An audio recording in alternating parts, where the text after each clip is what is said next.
So, hello everyone, good afternoon. So we have another problem here, preheating air in a drying process. So we have a problem of air at 7 degrees Celsius is preheated to 35 degrees Celsius. Before entering a dryer, if the mass flow rate is 2.5 kg per second, determine the heat required. So natay given na rin mass flow rate of 2.5 kg per second and the specific heat rate of air is 1.005 kilojoules per kilogram times Kelvin.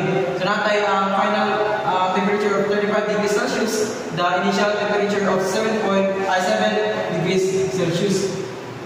So we have a formula of heat required is equal to mass flow rate of air, a specific heat of air times the difference of temperature. So substitute na ito ang mga given sa formula. So we have a 2.5 times 1.005 times 37 minus 7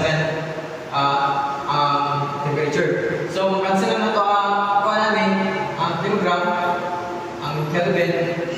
Tapos ang bilhin is kilojoule per second. So kilojoules per second is equivalent siya sa kilowatts. So natin ang heat required is 70.35 kilowatts. So that's all.